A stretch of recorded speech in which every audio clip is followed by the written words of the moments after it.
अस्सलाम वालेकुम स्टूडेंट्स। बच्चे, आज का जो टॉपिक हम पढ़ने जा रहे हैं वो है हमारे पास रिफॉर्मिंग पढ़ने से पहले हम बात कर लेते हैं। आपने पढ़ा था कि आपके पास जो पेट्रोलियम है, जो आपको गैसोलीन मिलती है पेट्रोलियम की फ्रैक्शन से, वो उसकी जो क्वालिटी है वो किन फैक्टर्स पे डिपेंड कर रही होती है। ये चीज़ें आप लोगों ने पढ़ी थी। तो जैसे कि आपको बच्चे पता है कि पेट्रोल जो है वो क्या है, एक ऑर्गेनिक कंपाउंड है। तो ये स्ट्रेट चेन में भी एग्जिस्ट कर सकता है, ये ब्रांच चेन में भी एग्जिस्ट कर सकता है। ठीक है, तो आज जो टॉपिक हमने पढ़ना है रिफॉर्मिंग, उसमें हम बात करेंगे कन्वर्जन होगी स्ट्रेट चेन हाइड्रोकार्बन की into branched chain hydrocarbon in the absence of air and in the presence of a catalyst. ठीक है, यानी हम जो है वो रिफॉर्मिंग में पढ़ते क्या हैं कि स्ट्रेट चेन हाइड्रोकार्बन को हम कन्वर्ट करेंगे कि इसमें ब्रांच्ड चेन हाइड्रोकार्बन में एब्सेंस ऑफ एयर में होगा और प्रेजेंस ऑफ कैटलिस्ट। बच्चे, यहाँ पे हम डिटेल से देखेंगे कि हमने स्ट्रेट चेन हाइड्रोकार्बन को ब्रांच्ड चेन में कन्वर्ट किया तो क्यों किया, उसकी वजह क्या थी, और जो हमारे पास स्ट्रेट चेन फ्यूल है वो किस क्वालिटी का होता है और जो ब्रांच्ड चेन फ्यूल है वो हमारे पास किस क्वालिटी का होता है, हम क्यों इसको कन्वर्ट कर रहे हैं स्ट्रेट चेन से ब्रांच्ड चेन में। ठीक है, ये सारी चीज़ें हम पढ़ेंगे। लेकिन सबसे पहले जो है वो हम रिफॉर्मिंग की डेफिनेशन देख रहे हैं। इसमें डिफाइन आप किस तरह से करेंगे कि आप स्ट्रेट चेन हाइड्रोकार्बन को कन्वर्ट करते हैं किसमें, ब्रांच्ड चेन हाइड्रोकार्बन में एब्सेंस ऑफ एयर में हम करवा रहे हैं ये चीज़, और प्रेजेंस ऑफ अ कैटलिस्ट या टेम्परेचर जो है ये रिएक्शन हो रहा होता है। यहाँ पे बच्चे अगर हम एग्ज़ाम्पल जो है वो ले लेते हैं, सपोज़ करें हमारे पास ऑक्टेन है। ऑक्टेन आपको पता है 8 कार्बन वाली चेन होती है आपके पास। सपोज़ करें हमने एग्ज़ाम्पल लिया है कि हमारे पास क्या है, 8 कार्बन चेन है जिसको हम क्या कहते हैं, ऑक्टेन। बच्चे, मैं कुछ यूँ लिख रही हूँ इस तरह से। ठीक है, ये नॉर्मल चेन है यानी बिल्कुल स्ट्रेट चेन है, और मैंने इसको थोड़ा सा यूँ लिख दिया, CH2 क्या है, 6 टाइम है। तो ये टोटल जो कार्बन है वो आपके पास कितने हैं, 8 हैं। तो इसको हम क्या कह देंगे, ये हमारे पास क्या है, नॉर्मल ऑक्टेन है। ठीक है, ये आपके पास क्या है, स्ट्रेट चेन ऑक्टेन है। इसको हमने ब्रांच्ड चेन ऑक्टेन में कन्वर्ट करना है। तो ये रिएक्शन जो है वो प्रेजेंस ऑफ टेम्परेचर और कैटलिस्ट हो रहा है। तो एब्सेंस ऑफ एयर में ये रिएक्शन हो रहा है। क्यों हो रहा है, इसकी वजह भी हम देखते हैं। तो अगर हम स्ट्रेट चेन को किस में कन्वर्ट कर लेते हैं, ब्रांच्ड चेन में। सपोज़ करें आपके पास जो ब्रांच्ड चेन कंपाउंड बनता है वो क्या है, आइसो ऑक्टेन है, यानी ब्रांच्ड फॉर्म में है। ठीक है, देखें 5 कार्बन चेन है, 1 2 3 4 और 5। ठीक है, ये आपके पास क्या है, 5 कार्बन्स हैं, और सेकंड जो कार्बन है इसके साथ जो है वो ब्रांच लगी हुई है 2 कार्बन की, और जो आपके पास 4th कार्बन है उस पर भी एक ब्रांच लगी हुई है कार्बन की। तो बच्चे, जैसे कि आपको पता है कि कार्बन जो है उसकी वैलेंसी कितनी होती है, 4, यानी कार्बन ने कितने बॉन्ड बनाने होते हैं, 4 बॉन्ड बनाने होते हैं। अगर आप इस फर्स्ट वाली कार्बन को देखते हैं तो इसने कितने बॉन्ड पहले से बनाए हुए हैं, 1 बॉन्ड बनाया हुआ है। तो इट्स मीन इसके साथ जो हाइड्रोजन है वो कितने लग जाएंगे, 3 और हाइड्रोजन लगेंगे। ठीक है, अगर आप इस कार्बन को देखते हैं तो इसके चारों तरफ ही क्या लगा हुआ है, बॉन्ड, मतलब कार्बन की वैलेंसी क्या है, कंप्लीट है। अब हम इस कार्बन को देख लेते हैं। इसको देखें तो इसने भी एक ही बॉन्ड यहाँ पे बनाया है। तो आप यहाँ पे कितने हाइड्रोजन ऐड कर देंगे, 3 हाइड्रोजन ऐड कर देंगे। ऊपर वाली कार्बन को भी देखें तो इसने यहाँ पे कितने बॉन्ड बनाए हैं, एक ही बॉन्ड बनाया। तो यहाँ पे बच्चे कितने हाइड्रोजन आ जाएंगे, 3 हाइड्रोजन आ जाएंगे। अब इस वाली कार्बन को अगर आप देखें तो बच्चे इसने कितने बॉन्ड बनाए हैं, एक ये वाला बॉन्ड है और एक ये वाला बॉन्ड है। 2 बॉन्ड बनाए हैं और 2 की इसको ज़रूरत है। इट मीन्स यहाँ पे कितनी हाइड्रोजन आ जाएंगी, 2 हाइड्रोजन आ जाएंगे। ठीक है, अब इस कार्बन को, नेक्स्ट वन को देखें, एक बॉन्ड ये बना है, एक बॉन्ड ये बना है और एक ये बना है। 3 बॉन्ड बने हैं और एक की अभी भी इसको ज़रूरत है, तो यहाँ पे हाइड्रोजन आ जाएगी 1। ठीक है, उसके बाद हम देखते हैं ये वाली जो लास्ट हाइड्रोजन है इसने कितने बॉन्ड बनाए हैं, एक ही बॉन्ड बनाया है इसके साथ। तो यहाँ पे भी कितने हाइड्रोजन आ जाएंगे, 3 हाइड्रोजन आ जाएंगे। और इस कार्बन को देखें तो इसने भी एक ही बॉन्ड बनाया, तो यहाँ पे भी कितने हाइड्रोजन आ जाएंगे, 3 बॉन्ड हाइड्रोजन आ जाएंगे। अब बच्चे देखें ये ब्रांच्ड में आ गया, ये बिल्कुल स्ट्रेट था, यहाँ पे क्या आ गई हैं, ब्रांचेस लग गई हैं। अब इसको हम कहते हैं आइसो ऑक्टेन। या इसका एक स्पेसिफिक नेम भी है, वो हम किस तरह से लिखते हैं बच्चे, वो हम नेक्स्ट चैप्टर में इंशाल्लाह जो है वो कंप्लीट उसकी नॉमेनक्लेचर के बारे में पढ़ेंगे। लेकिन अभी जो है वो इसका नाम आपको मैं सिखा देती हूँ। देखें, सबसे पहले आपने क्या करना होता है कि जो पेरेंट चेन है, पेरेंट चेन हम किसको कहते हैं, जो बिल्कुल स्ट्रेट चेन होती है। स्ट्रेट चेन में जितने कार्बन है उनको हमने क्या कर लेना है, काउंट कर लेना है। तो स्ट्रेट चेन में हमारे पास कार्बन देखें कितने हैं, 1 2 3 4 5, ठीक है। टोटल कार्बन कितने हैं, 5 कार्बन हैं। और आप देखें ये हमारे पास अगर फर्स्ट कार्बन है तो सेकंड कार्बन के साथ भी 2 कार्बन लगी हुई हैं, ठीक है। तो हम सेकंड कार्बन के साथ 2 कार्बन है तो हम यहाँ पे लिखेंगे 2 और 2, ठीक है। हमने क्या लिख लिया है, 2 और 2। उसके बाद देखें कौन सी कार्बन पे लगी हुई है, फोर्थ कार्बन पे, और हमने फिर लिख लिया 4, ठीक है। 2 2 4 और 3 लगे हुए हैं ब्रांचेस, तो हम क्या लिखेंगे, ट्राई। और ब्रांचेस जो है इस ग्रुप को बच्चे, CH3 ग्रुप को हम कहते हैं मिथाइल ग्रुप, तो यहाँ पे आप लिखेंगे ट्राई मिथाइल। और जो टोटल पेरेंट चेन है वो कितने कार्बन वाली है, 5 वाली, तो लास्ट पे हम लिखेंगे क्या है, पेंटेन। अच्छा जी, ये तो हमने वो देखा कि हमने कन्वर्ट कर लिया स्ट्रेट चेन को किसमें, ब्रांच्ड चेन में। लेकिन हमने क्यों किया, हम क्यों स्ट्रेट चेन को ब्रांच्ड चेन में कन्वर्ट कर रहे हैं, ठीक है। ये नेक्स्ट हम पढ़ने लगे हैं। बच्चे एक्सपेरिमेंटली जो है वो ये देखा गया है कि जो हमारे पास स्ट्रेट चेन फ्यूल है वो गुड क्वालिटी का नहीं होता। मतलब वो जिस तरह से उसको प्रॉपर फंक्शन करना चाहिए वो उस तरह एफिशिएंसी से अपना काम नहीं करता। लेकिन देखा गया कि जो आइसो ऑक्टेन था, यानी जो ब्रांच्ड फॉर्म में हमारे पास फ्यूल मौजूद है, वो बहुत एफिशिएंटली जो है वो क्या कर रहा होता है, अपना वर्क कर रहा होता है। तो इस वजह से हम क्या करते हैं, स्ट्रेट चेन को किस में कन्वर्ट कर देते हैं, ब्रांच्ड चेन में, ताकि जो हमारे पास फ्यूल है वो गुड क्वालिटी का हो। हमें ये कैसे पता चलता है कि हमारे पास जो फ्यूल मौजूद है वो अच्छी क्वालिटी का है या नहीं है, ये डिपेंड करता है उसके ऑक्टेन नंबर पे। हमारे पास जो फ्यूल होता है उसका ऑक्टेन नंबर होता है। ऑक्टेन नंबर अगर क्या होगा, हमारे पास हाई होगा तो जो फ्यूल है वो गुड क्वालिटी का होगा, और अगर ऑक्टेन नंबर जो है वो क्या होगा, कम होगा, तो उसका जो हमारे पास एफिशिएंसी है वो भी क्या होगी, कम होगी। सपोज करें हम कहते हैं कि हमारे पास जो ऑक्टेन नंबर है वो क्या होता है, पहले हम ये देख लेते हैं और फिर जो है हम देखते हैं कि हमारे पास जो फ्यूल मौजूद हैं उनकी ऑक्टेन नंबर जो है वो किस तरह से कम होती है और किस तरह से जो है वो ज़्यादा हो रही होती है। पहले हम किसको देखते हैं, ऑक्टेन नंबर को डिफ़ाइन करते हैं कि ऑक्टेन नंबर असल में होता क्या है। बच्चे हम देख रहे हैं कि हमारे पास ऑक्टेन नंबर क्या होता है। हम कहते हैं ये एक रेशो है, आइसो ऑक्टेन से एन हेप्टेन की रेशो है। अगर हमारे पास मिक्सचर है, मतलब आपके पास एक फ्यूल है और उसका मिक्सचर है, उस फ्यूल में जो है वो आइसो ऑक्टेन भी है और एन हेप्टेन भी है, उन दोनों का मिक्सचर है, उसमें अगर हम रेशो चेक करना चाहते हैं आइसो ऑक्टेन की रेशो क्या है और एन हेप्टेन की रेशो क्या है, तो उस जिस हिसाब से उसकी रेशो चेंज होगी उस हिसाब से उसका ऑक्टेन नंबर जो है वो चेंज हो जाएगा। बच्चे आप इसको इस तरह से भी डिफ़ाइन कर सकते हैं कि ये एक हमारे पास क्या है, रेशो है टू रेजिस्ट प्री इग्निशन, ठीक है, capability to resist pre ignition. यानी अब ये प्री इग्निशन का मतलब क्या है, मैं ये आपको समझा देती हूँ। कैपेबिलिटी है टू रेजिस्ट प्री इग्निशन, मतलब अगर प्री इग्निशन का मतलब अगर किसी चीज़ को जो है वो, यानी इंजन को जो है वो आग लग जाती है, ठीक है, और वो आग जो है वो पहले ही लग जाती है, ठीक है, तो उससे बचाने के लिए जो फ्यूल यूज़ किया जाता है वो कौन सा होता है, ऑक्टेन फ्यूल यूज़ किया जाता है। मतलब वो फ्यूल जिसका ऑक्टेन नंबर हाई होगा उसमें प्री इग्निशन जो है वो नहीं होती है, वो रेजिस्ट कर जाती है, ठीक है। तो जो ऑक्टेन नंबर है वो हम कह सकते हैं क्या है, एक कैपेबिलिटी है टू रेजिस्ट प्री इग्निशन, ठीक है। तो सबसे पहले जो है वो सपोज करें हमारे पास ये एग्जांपल थी, एन ऑक्टेन है और आइसो ऑक्टेन है। ये हमारे पास क्या है, स्ट्रेट फॉर्म में, और ये क्या है, ब्रांच्ड फॉर्म में। तो जो स्ट्रेट चेन में हमारे पास फ्यूल मौजूद होता है, ये एक्सपेरिमेंटली देखा गया कि उसकी जो ऑक्टेन नंबर है वो कम होती है, और जो हमारे पास ब्रांच्ड फॉर्म में है उसका ऑक्टेन नंबर जो है वो क्या होता है, ज़्यादा होता है।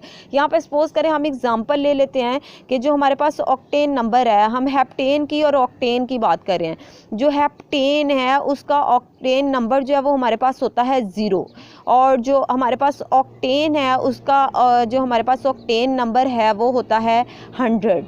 तो हमारे पास यहाँ पे जिसका ऑक्टेन नंबर जो है वो हाई होता है उसकी एफिशिएंसी क्या होती है, ज़्यादा होती है। जिसका ऑक्टेन नंबर क्या होगा, हाई होगा। जिसका ऑक्टेन नंबर क्या है, हाई है, उसकी एफिशिएंसी भी क्या है, ज़्यादा है। ऑक्टेन नंबर हाई है तो एफिशिएंसी भी क्या है,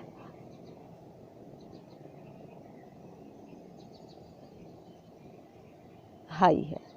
और अगर जो है वो ऑक्टेन नंबर हमारे पास लेस है तो उसकी एफिशिएंसी भी क्या होगी, कम होगी। तो बच्चे ये ऑक्टेन जिसकी ऑक्टेन नंबर ज़्यादा होती है, हम वही फ्यूल क्यों यूज़ कर रहे होते हैं। एक तो ये कि हमने कह दिया कि उसकी एफिशिएंसी क्या है, ज़्यादा है, क्योंकि उसका ऑक्टेन नंबर क्या है, ज़्यादा है। लेकिन दूसरा हम बात करेंगे कि अगर हम ऐसा फ्यूल यूज़ कर रहे हैं जो कि स्ट्रेट चेन में मौजूद है, जिसकी एफिशिएंसी क्या है, कम है, और उसका ऑक्टेन नंबर भी क्या है, कम है, तो फिर बच्चे उस से क्या होता है कि उसको जब हम उस फ्यूल को इंजन में डालते हैं तो उससे एक आवाज़ प्रोड्यूस होना शुरू हो जाती है, जिसको हम क्या कहते हैं, नॉकिंग कहते हैं। मतलब जो है नॉकिंग क्या होती है कि इंजन जो है वो आवाज़ देना शुरू कर देता है। तो यानी हम नॉकिंग को अगर डिफ़ाइन करना चाहते हैं तो हम कहते हैं a sharp metallic sound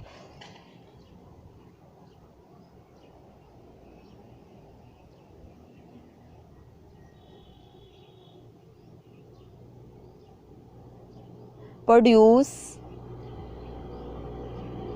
before ignition.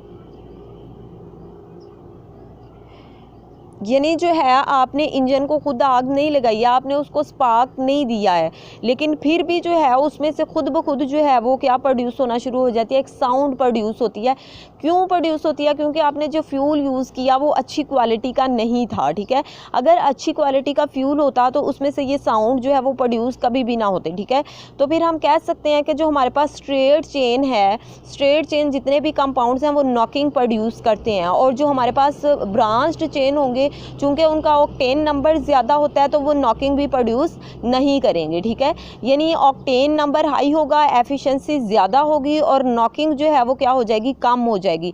लेकिन अगर हमारे पास कंपाउंड जो है वो स्ट्रेट चेन में है और उसकी एफिशिएंसी भी क्या है, कम है, उसका ऑक्टेन नंबर भी क्या है, कम है, तो उसमें से नॉकिंग ज़रूर प्रोड्यूस होगी, ठीक है। तो ये नॉकिंग जो है वो अगर प्रोड्यूस हो रही है तो इट्स मीन कि आपका इंजन जो है वो अच्छे से काम नहीं कर रहा है। तो फिर इस नॉकिंग को ख़त्म करने के लिए कुछ ऐसे एजेंट्स भी तो होंगे जो कि इस नॉकिंग को जो है वो ख़त्म कर सकें। तो जो एंटी नॉकिंग एजेंट यूज़ किया जाता है मोस्टली, वो आपके पास होता है TEL, एंटी नॉकिंग एजेंट जो है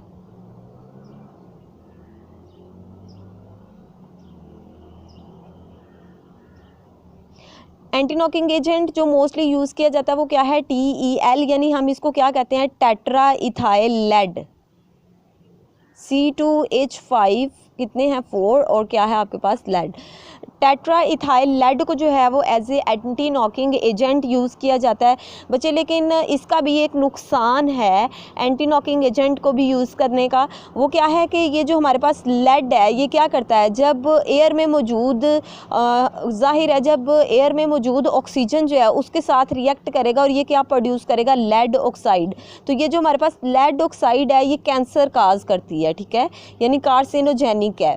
जब ये कैंसर काज करती है तो ये एयर पोल्यूशन बना रही है, तो यानी एयर को क्या करती जाएगी, ये पोल्यूट करती जाएगी। तो ये भी हमारे पास जो है वो फिर अच्छा एजेंट नहीं है। तो मोस्टली जो फ्यूल फिर यूज़ किया जाता है वो ऐसा ही यूज़ किया जाता है जिसका जो हमारे पास ऑक्टेन नंबर है वो क्या होना चाहिए, हाई होना चाहिए, ताकि उससे ना तो नॉकिंग प्रोड्यूस हो और ना ही एंटी नॉकिंग एजेंट की जो है वो ज़रूरत पेश आए, ठीक है।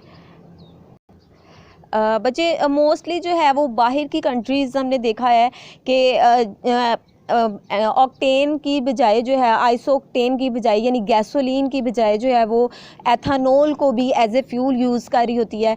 एथानॉल को एज ए फ्यूल तो यूज़ किया जा सकता है क्योंकि वो भी जो है वो क्या करती है, इंजन को एफिशिएंटली वर्क करती है। लेकिन जो है एथानॉल का भी एक क्या है नुकसान है। उसका क्या नुकसान है कि बच्चे एथानॉल जो है वो हाइग्रोस्कोपिक है, यानी वाटर को क्या कर लेता है, एब्जॉर्ब कर लेता है। जब वो वाटर को एब्जॉर्ब कर लेता है, तो उससे बच्चे क्या होगा कि वाटर को एब्जॉर्ब करने से भी जो इंजन है वो उस तरह से काम नहीं कर सकेगा जितना इफ़ेक्टिवली उसको करना चाहिए। तो इसलिए फिर एथानॉल भी जो है वो इतना इफ़ेक्टिव मटीरियल नहीं है जितना कि गैसोलीन है, यानी हाई क्वालिटी का ब्रांच्ड मटीरियल है, तो जिसका ऑक्टेन नंबर जो है वो हाई है। तो ऐसा फ्यूल यूज़ किया जाता है जिसकी एफिशिएंसी क्या हो, हाई हो। मोस्टली बच्चे हमने यहाँ ये तो सुना होगा कि 4 स्ट्रोक इंजन यूज़ किए जाते हैं, लेकिन अभी तक हमें ये पता नहीं है कि 4 स्ट्रोक असल में हम कहते किसको हैं, 4 स्ट्रोक इंजन होता क्या है। 4 स्ट्रोक इंजन जो है वो बच्चे हम ये पढ़ते हैं कि 4 स्ट्रोक इंजन जो है यानी 4 उसमें डिफरेंट स्टेप्स हैं। अभी मैं आपको वो बताती हूँ कि 4 स्ट्रोक इंजन क्या होता है, फिर आपको उससे अच्छे से समझ आ जाएगी कि हमने ये जो नॉकिंग पढ़ी है इसका असल में मकसद जो है वो क्या था। बच्चे हम पढ़ने लगे हैं किसको, 4 स्ट्रोक इंजन को। तो 4 स्ट्रोक इंजन में जो है वो 4 डिफरेंट स्टेप्स होते हैं। पहला होता है इनटेक, यानी हमने क्या किया कि इंजन को जो है वो फ्यूल दिया, ठीक है, फ्यूल क्या दिया, इनटेक हुआ फ्यूल का इंजन में। सेकंड जो स्टेप होता है बच्चे उसमें होता है कंप्रेशन। कंप्रेशन का मतलब क्या है यहाँ पे कि जो हमने फ्यूल दिया वो क्या करेगा कि इंजन में जाके जब इंजन का पिस्टन जो है यानी इंजन का कोई ढक्कन है वो उस पर क्या डालेगा, प्रेशर एक्सर्ट करेगा, तो वो जो ढक्कन है वो अंदर को मूव करेगा। तो फ्यूल पे जब कंप्रेशन होता है तो उसका वॉल्यूम जो है वो आपको पता है पहले के मुकाबले में क्या हो जाता है, रिड्यूस हो जाता है। तो कंप्रेशन के दौरान ही जब वॉल्यूम रिड्यूस होता है तो सम टाइम जो है वो फ्यूल को आग लग जाती है। हालांकि अभी जो है उसको हमने स्पार्क नहीं दिया है, हमने कोई भी जो इंजन है उसको स्टार्ट नहीं किया है, ठीक है, यानी स्पार्क से पहले ही क्या हो जाती है, उसकी इग्निशन हो जाती है। कंप्रेशन के दौरान ही उसको क्या लग जाएगी, आग लग जाएगी। तो स्पार्क से पहले ही कंप्रेशन के ड्यूरिंग जो है वो क्या हो जाना, साउंड का प्रोड्यूस हो जाना क्या कहलाता है, नॉकिंग कहलाता है। लास्ट पे आपके पास जो 4 स्टेप होता है वो क्या है, एग्जॉस्ट है। एग्जॉस्ट में बच्चे क्या होता है कि जो एक्स्ट्रा कार्बन डाइऑक्साइड वगैरह होगी जब स्पार्क दिया जाता है तो वो क्या हो जाती है, इंजन के पाइप से रिमूव हो जाती है। तो यहाँ पे बच्चे हम 4 स्ट्रोक इंजन की बात कर रहे थे। तो सबसे पहले हम कहते हैं जब हम इंजन को क्या देते हैं, फ्यूल देते हैं। तो फ्यूल देते ही जब इंजन का जो पिस्टन है वो मूव करता है तो पिस्टन के मूव करते फ़ौरन ही जो है वो अगर तो फ्यूल जो है वो अच्छी क्वालिटी का नहीं होगा तो उससे क्या प्रोड्यूस हो जाएगी, साउंड प्रोड्यूस हो जाएगी, उसको आग लग जाएगी, पहले ही प्री इग्निशन जो है हो जाएगी। स्पार्क से पहले ही क्या हो जाती है, कंप्रेशन के ड्यूरिंग ही आग का लग जाना क्या कहलाता है, नॉकिंग कहलाता है। और एग्जॉस्ट का मतलब है 4 उसके डिफरेंट स्टेप्स हैं। अगर तो वो ठीक है, इनटेक हुआ, फिर कंप्रेशन हुई, फिर स्पार्क दिया और फिर स्पार्क जो है वो प्रोड्यूस हुई, मतलब उसमें से आवाज़ नहीं आई है, इंजन मतलब वो एफिशिएंटली वर्क कर रहा है, तो फिर उसमें से एग्जॉस्ट होगा, यानी उसमें से कार्बन डाइऑक्साइड जो है वो भी रिमूव हो जाएगी। तो बच्चे ये डिफरेंट स्टेप्स थे। ये 4 स्ट्रोक इंजन को समझाने का आपको मतलब ये था कि किस तरह से स्पार्क से पहले ही जो है वो आग लगती है, ठीक है। तो हमने यहाँ पे बात कर ली है कि इनटेक हम करते हैं और कंप्रेशन जब होती है ये यानी उस पर जब पिस्टन जो है वो प्रेशर डालता है तो उस पर जो है उसी टाइम पे कंप्रेशन इग्निशन हो जाती है, आग लग जाती है। अभी हमने स्पार्क भी नहीं दिया होता है, ठीक है। तो ये आपको नॉकिंग समझाने के लिए 4 स्ट्रोक इंजन का बताना ज़रूरी था। आपने इसी के अकॉर्डिंग जो है सबसे पहले उसको डिफ़ाइन करना है। स्ट्रेट चेन हाइड्रोकार्बन को कन्वर्ट किया जाता है किसमें, ब्रांच्ड चेन में। फिर उसमें हमने एग्जांपल ली थी, हमारे पास क्या था, ऑक्टेन था जिसको हम आइसो ऑक्टेन में कन्वर्ट कर रहे थे। फिर हमने बात की थी कि हमारे पास जो है ऑक्टेन नंबर क्या होता है, ऑक्टेन नंबर को डिफ़ाइन करना किया। फिर उसके बाद हम कह रहे थे कि स्ट्रेट चेन को हम ब्रांच चेन में कन्वर्ट कर रहे हैं, तो क्यों कर रहे हैं, क्योंकि हमने कहा था कि हमारे पास जो स्ट्रेट चेन फ्यूल होता है वो एफिशिएंटली वर्क नहीं कर रहा होता, तो हमें ब्रांच्ड चेन फ्यूल की ज़रूरत पड़ती है। तो स्ट्रेट चेन को ब्रांच्ड चेन में कन्वर्ट करते हैं। उसके बाद हमने कहा कि जो हमारे पास स्ट्रेट चेन फ्यूल होता है उसके ऑक्टेन नंबर जो है वो कम होता है और जो ब्रांच्ड चेन होता है उसका ऑक्टेन नंबर क्या होता है, ज़्यादा होता है। जितना ऑक्टेन नंबर कम होगा उतना ही एफिशिएंसी भी कम होगी, और जितना ऑक्टेन नंबर जो है वो ज़्यादा हो जाएगा उसकी एफिशिएंसी उतनी ही ज़्यादा हो जाएगी।